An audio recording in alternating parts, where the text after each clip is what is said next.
Découvrez Madame Dominique Ouattara, première dame de Côte d'Ivoire. Depuis la cession de son époux à la magistrature suprême, Madame Dominique Ouattara a renoncé à toutes ses activités de chef d'entreprise pour se mettre exclusivement au service de ses concitoyens. Très engagée, elle réalise plusieurs œuvres et se consacre à de nombreuses causes pour les enfants avec la fondation Children of Africa. La Case des enfants, à l'origine de la fondation, est un foyer d'accueil destiné aux enfants vivant majoritairement dans la rue. Elle leur permet de retrouver un équilibre familial et social. Au niveau de la santé, d'importantes actions sont menées. Des campagnes ophtalmologiques, des vaccinations et déparasitages d'enfants, des soins de santé gratuits, des dons au Centre des petits cancéreux du CHU de Trècheville et au Centre des grands brûlés.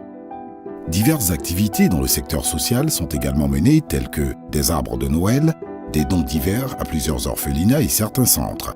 La Fondation Children of Africa se consacre également à l'éducation par des dons de kits scolaires, la lecture pour tous avec les bibliobus, la création de salles multimédia, des remises de prix aux meilleurs élèves. En plus de toutes ces actions remarquables, son grand projet est celui de l'hôpital mère-enfant. Situé à Bingerville d'une capacité de 110 lits et proposant des services de chirurgie, de gynécologie obstétricale, de néonatologie, d'assistance médicale à la procréation, il aura pour but principal de réduire la mortalité maternelle et néonatale ainsi qu'infantile. Son coût total est de 12 milliards de francs CFA, entièrement financé par les donateurs privés de la Fondation. Les femmes dont elle est très proche sont également très chères à son cœur de femme, car par le FAFSI, un fonds de financement de micro-projets, elle permet à 40 000 femmes d'accéder à des crédits pour améliorer leurs revenus, faciliter leur indépendance financière, renforcer leur capacité entrepreneuriale et lutter contre le chômage. C'est à juste titre donc que cette mère sensible à la vie des plus faibles s'est naturellement vue confier en 2012 la direction du CNS, Comité national de surveillance des actions de lutte contre la traite, l'exploitation et le travail des enfants par le président de la République de Côte d'Ivoire. Ce comité a pour mission de lutter contre la traite et les pires formes de travail des enfants sous toutes les formes. Grâce à sa grande détermination, elle a permis de faire prendre des décisions concrètes et de faire un travail réel sur le terrain qui a abouti au recul du phénomène de la traite et du travail des enfants en Côte d'Ivoire. Pour la lutte contre le sida, Madame Dominique Ouattara soutient activement toutes les initiatives et les programmes de lutte contre l'infection du VIH chez la mère et l'enfant. Sa vision pour l'avenir des enfants est celle d'une enfance sans VIH.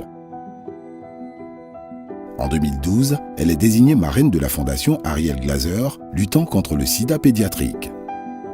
Elle fait un plaidoyer lors du lancement de la campagne d'accélération de la réduction de la mortalité maternelle en Afrique en juillet 2013, Karma.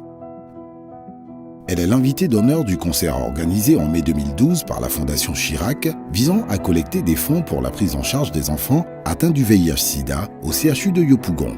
Membre très active de plusieurs associations réunissant les premières dames d'Afrique, se mobilisant contre le sida et ses ravages, Madame Ouattara se fait remarquer par un engagement très soutenu.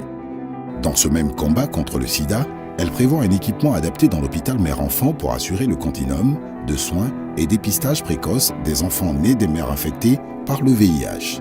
En reconnaissance de toutes ces actions, le 18 décembre 2014, Madame Dominique Ouattara a été nommée ambassadeur spécial de l'ONU-SIDA pour l'élimination de la transmission mère-enfant du sida.